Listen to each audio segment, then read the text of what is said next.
Cette vidéo est la troisième et ultime partie du cours sur la République gaullienne, ou la 5e République. Vous n'avez pas besoin de renoter le titre, il est déjà écrit au début de votre chapitre.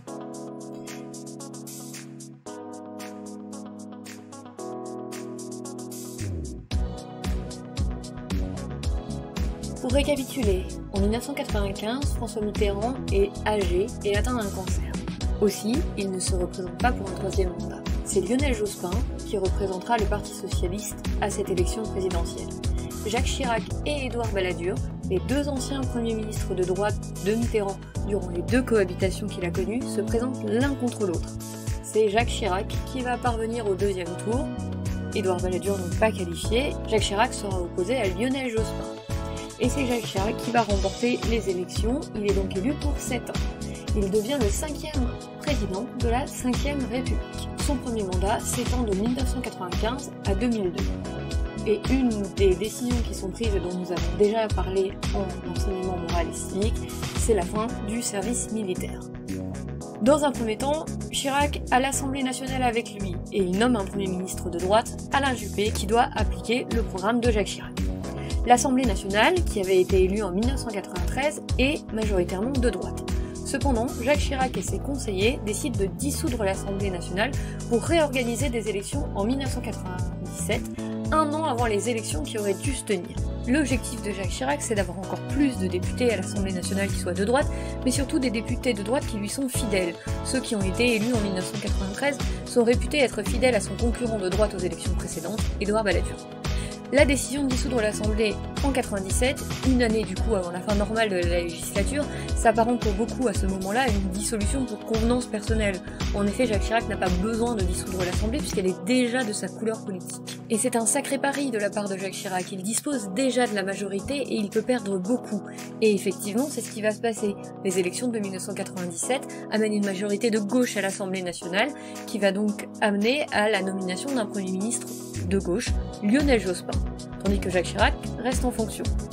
Jacques Chirac se retrouve donc dans une situation de cohabitation, mais avec les rôles inversés par rapport à la situation qu'il avait déjà connue avec Mitterrand. Il est le président, de droite, mais son Premier ministre est de gauche.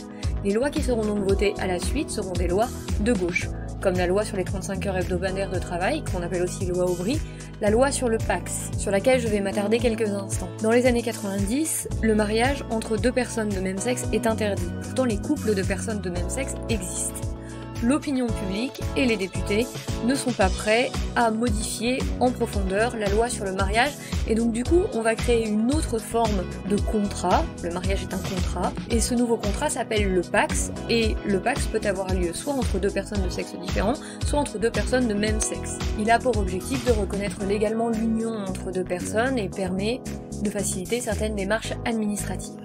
C'est également sous le gouvernement de Lionel Jospin que sera créé le congé paternité et que sera réduit le mandat présidentiel de 7 ans à 5 ans. C'est ce qu'on appelle désormais un quinquennat et ce sera adopté suite à un référendum. En 2002, à la fin du mandat de Jacques Chirac, Lionel Jospin se présente donc contre ce dernier, Jacques Chirac se présentant à sa réélection. Le soir du premier tour, le 21 avril 2002, c'est la stupeur. Pour la première fois dans l'histoire de la 5e République, le second tour de la présidentielle ne verra pas s'affronter la gauche et la droite, mais la droite et l'extrême droite, puisque c'est Jean-Marie Le Pen, président du Front National, FN, qui a été renommé RN, Rassemblement National depuis, qui va passer au second tour. Tous les partis, à l'exception du FN bien évidemment, appellent à voter pour Jacques Chirac. La France connaît de nombreuses manifestations entre les deux tours de la présidentielle pour appeler à contrer le FN. Jacques Chirac sera réélu avec 82% des voix. Son second mandat s'étend de 2002 à 2007, il est donc le premier président à ne plus faire un septennat, mais un quinquennat en vertu de la réforme de la durée du mandat présidentiel. C'est durant ce mandat que Jacques Chirac refusera de participer à la guerre d'Irak initiée par les USA, ce qui va entraîner une dégradation durable des relations entre la France et les USA, pourtant alliés. Jacques Chirac aura pendant ce mandat 2 ministres, tous les deux de droite et en accord avec sa politique, le premier sera Jean-Pierre Raffarin et le second Dominique de Villepin. Jacques Chirac ne se représente pas à la fin de son second mandat et c'est son ancien ministre de l'économie puis ministre de l'Intérieur, Nicolas Sarkozy, issu du même parti que Jacques Chirac, qui sera élu.